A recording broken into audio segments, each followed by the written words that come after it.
You, John Fitzgerald Kennedy, do solemnly swear. I, John Fitzgerald Kennedy, do solemnly swear.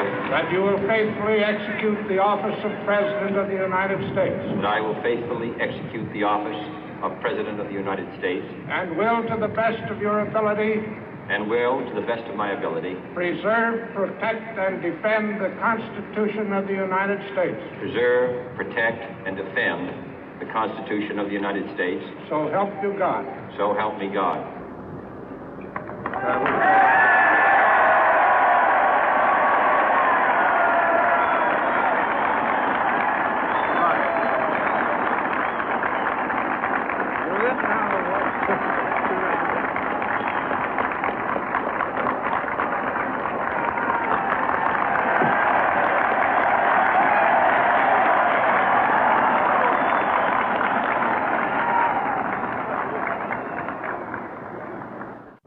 Vice President Johnson, Mr. Speaker, Mr. Chief Justice, President Eisenhower, Vice President Nixon, President Truman, Reverend clergy, fellow citizens. We observe today not a victory of party, but a celebration of freedom, symbolizing an end as well as a beginning, signifying renewal as well as change. For I have sworn before you and Almighty God the same solemn oath our forebears prescribed nearly a century and 3/4 ago.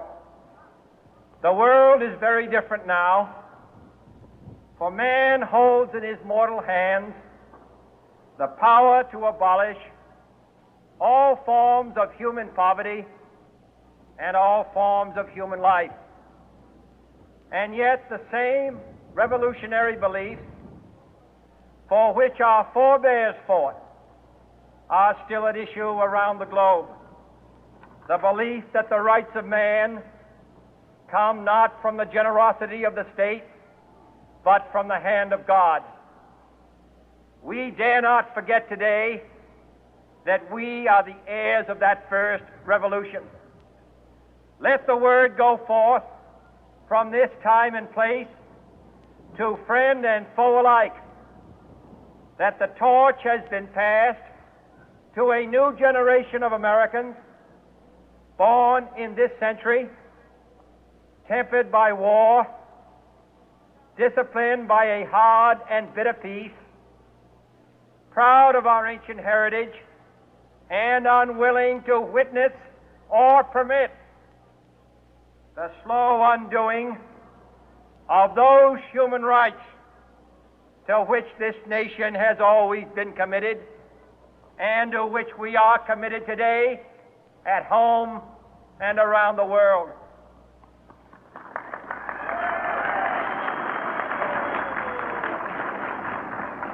Let every nation know, whether it wishes us well or ill, that we shall pay any price, bear any burden, meet any hardship, support any friend, oppose any foe to assure the survival and the success of liberty.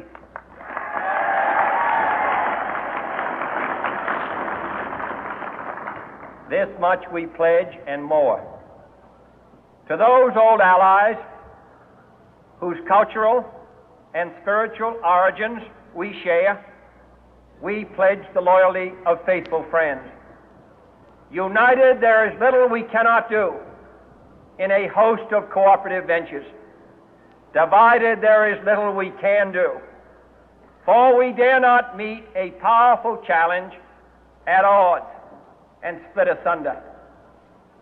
To those new states whom we welcome to the ranks of the free, we pledge our word that one form of colonial control shall not have passed away merely to be replaced by a far more iron tyranny. We shall not always expect to find them supporting our view, but we shall always hope to find them strongly supporting their own freedom, and to remember that in the past, those who foolishly sought power by riding the back of the tiger ended up inside.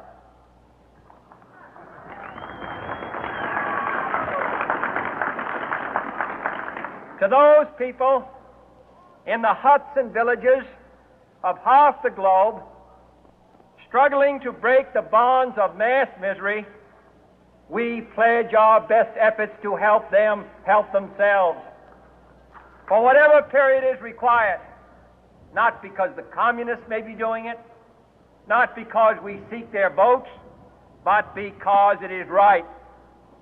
If a free society cannot help the many who are poor, it cannot save the few who are rich.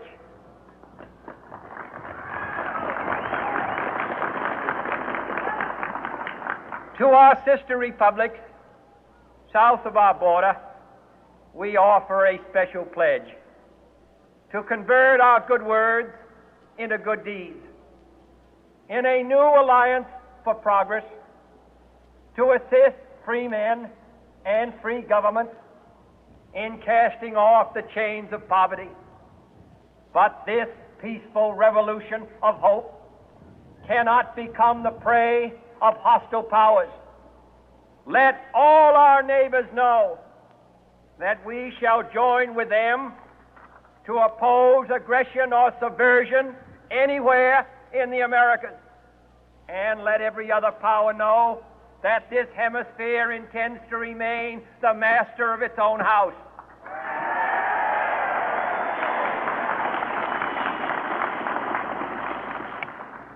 To that World Assembly of Sovereign States, the United Nations, our last best hope, in an age where the instruments of war have far outpaced the instruments of peace, we renew our pledge of support to prevent it from becoming merely a forum for invective, to strengthen its shield of the new and the weak, and to enlarge the area in which its writ may run. Finally, to those nations who would make themselves our adversary, we offer not a pledge, but a request that both sides begin anew the quest for peace. Before the dark powers of destruction, unleashed by science, engulf all humanity in planned or accidental self-destruction, we dare not tempt them with weakness, for only when our arms are sufficient beyond doubt